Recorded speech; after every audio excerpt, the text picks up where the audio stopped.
জানেন, এই দুনিয়ায় কেউ কারোর নয়। যখন কেউ অসুস্থ হয় তখন বোঝা যায়, যখন কেউ বিপদে পড়ে তখন বোঝা যায়। আমি এখন অসুস্থ হয়ে বুঝলাম কে কার আপন। অসুস্থ হলে কেউই পছন্দ করে না কাজ করতে না পারলে।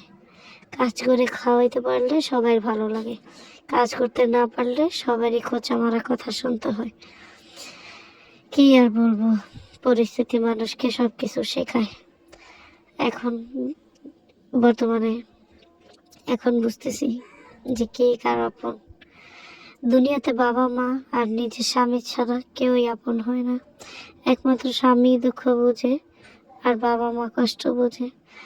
স্বামী পরিশ্রম করে, অনেক কষ্ট করে পরিশ্রম করে, টাকা পয়সা উপার্জন করে। সেই টাকা পয়সা সে তার স্ত্রীর পেছনে খরচ করে।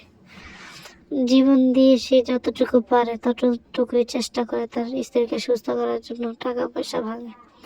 আর বাবা মা তার শরীরের সমস্ত শ্রম দিয়ে সে চায় তার সন্তানটাকে সুস্থ করে তুলতে, সেবা যত্ন করে। বাবা মাও কষ্ট করে, হাজব্যান্ডও কষ্ট করে, তো বাহিরের মানুষ এটা বোঝে না। ফ্যামিলিতে একটা সংসারে বাকি মানুষ একবার দুবার জিজ্ঞাসা করে, চোখের দেখা দেখে, 4-5 দিন পরে বা 1 সপ্তাহ 15 দিন পরে তারাও পছন্দ করে না।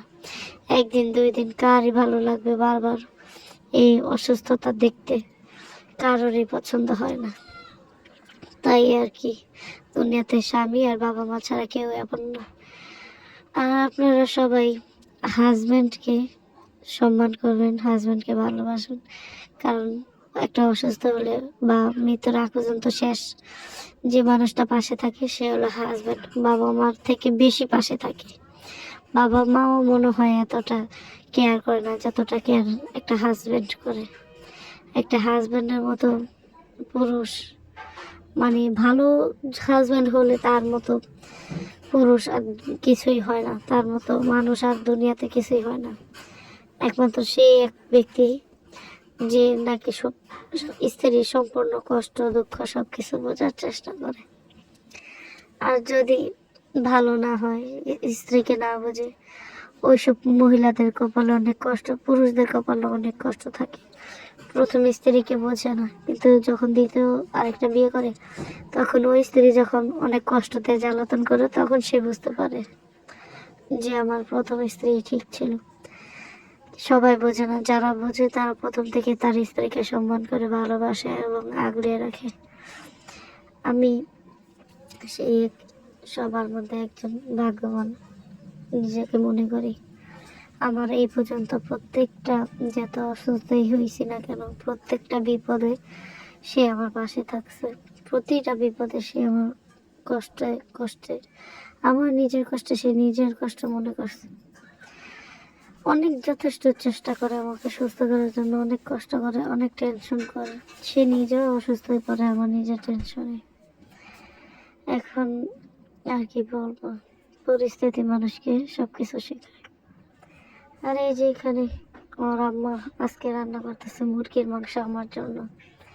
তাদের আজকে একটা দাওয়াত আছে, তাই আমি ওখানে যাব না ওনাদের দাওয়াতে।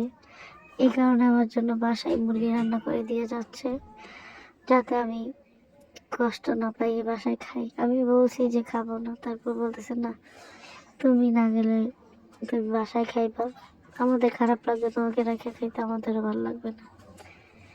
এই যে রান্না, আমার মায়ের হাতে মুরগি রান্না আমার খুবই পছন্দের, আমার খুবই ভালো লাগে আমার মায়ের হাতে মুরগি রান্না।